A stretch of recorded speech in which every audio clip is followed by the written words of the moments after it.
Well, good afternoon, everybody. This is Kevin Larson, your Vice President here at New Earth, and we are about to get rolling on another healthy hustle.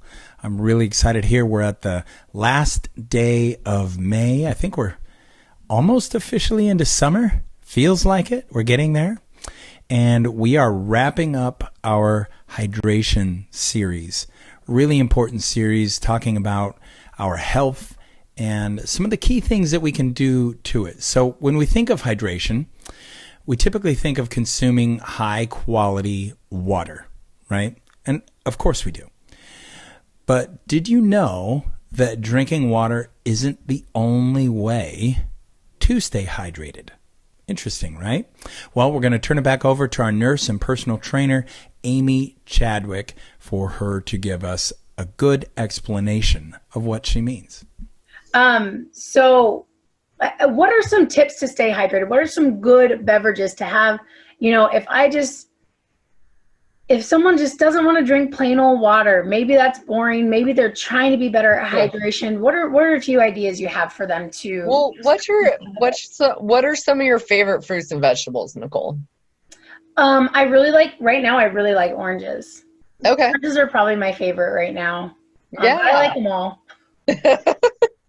So it's really interesting. Yeah, everybody thinks you have to get water in for hydration. Yes, I mean, at the top of the food chain, water is the best way to get hydrated. But there are a ton of people who just don't care for it.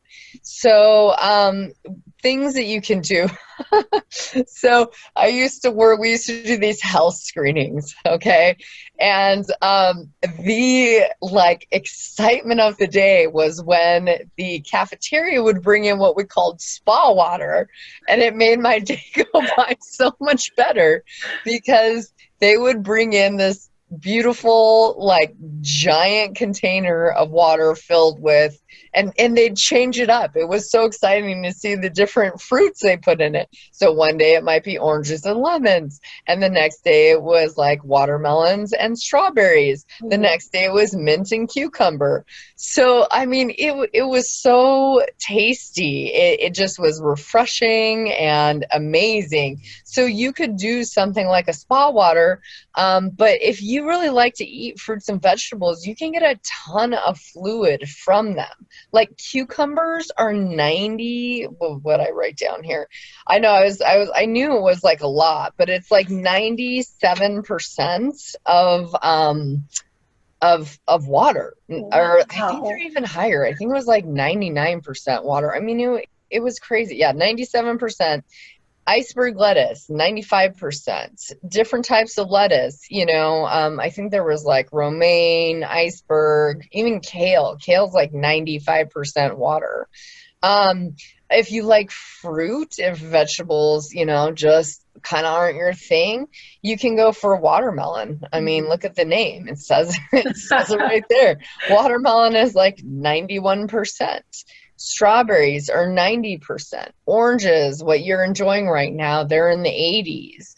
So those things, they have a ton of fluid in them. So if you would like to eat your water, you can have some of those things. Again, it doesn't replace it. So if you're eating a lot of fruits and vegetables, maybe you only need 64 ounces and not 90 ounces or whatever you need for the day. So that's one way, to get it in. Infusing your water is fabulous. Drinking tea is fabulous. Coffee. So actually coffee, they've done more and more studies because everybody used to think it would make you extremely dehydrated. Now, some people, it really does have a diuretic effect, meaning that it pulls water from your system and you excrete it.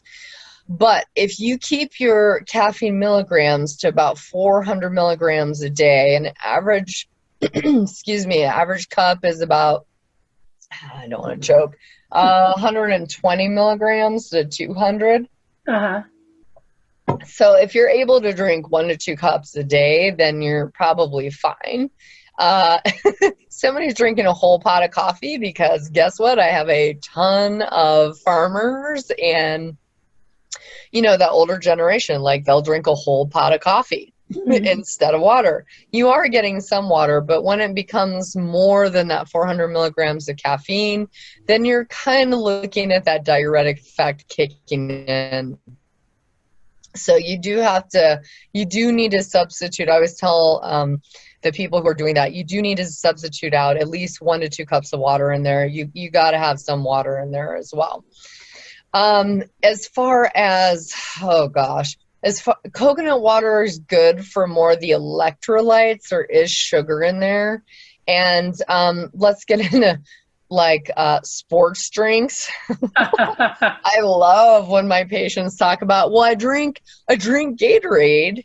And, you know, Gatorade has done such an amazing marketing job saying that it has electrolytes when actually it has a ton of sugar and salt, which are dehydrating.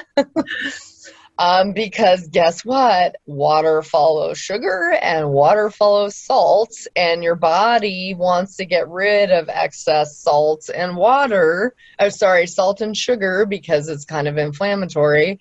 And then you pee it out. So it actually dehydrates you. A ton of sports drinks have too much sugar, too much salt in them, and it can dehydrate you if that's the only thing you're drinking all day. If you're out exercising and you need to get some electrolytes in because it's been over an hour and you're sweating profusely, you know, something like coconut water, the more natural it is, the easier it is going to be on your system to digest. So, you know, tips for actually getting it in. So like waking up first thing in the morning, drink a glass of water, you know, go slow. You don't have to chug it all at once. Some people get a little nauseous with that. Before a meal or after a meal, if that's something that triggers you to get that water in. I have people setting timers. I mean, you know, on all the health apps nowadays, there are little areas in which you can document your water. You can have competition. Again, you don't want to do too much. A gallon is plenty. People don't really need more than a gallon unless they're doing the Badwater ultra running marathon. But then they actually do need salt as well. But you know, you can make it fun with other people, just like anything, just like working out. Hold each other accountable. So those are some easy kind of like tips and tricks to get it in. But ultimately, just kind of, if you can flavor it with natural things like fruit or mints, herbs, lemon is really great. It actually produces more saliva in your mouth. So if you have dry mouth, you know, definitely using a little bit of water or lemon in your water helps with that. Fantastic. Thank you again, Amy Chadwick. We get it. Water can feel a bit boring at times.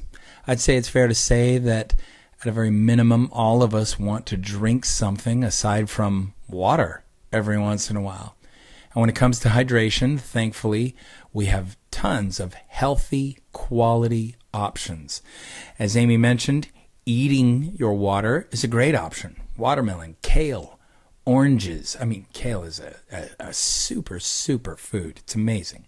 Cucumbers. Love cucumbers. They all carry water that our bodies need to thrive. What's more, they're all loaded with high quality nutrients as well. While it doesn't replace consuming water, it's a great way to mix things up and keep your body properly hydrated and fed. So go ahead, get creative with your hydration. It's what we call living the New Earth life. Thanks a lot, everyone.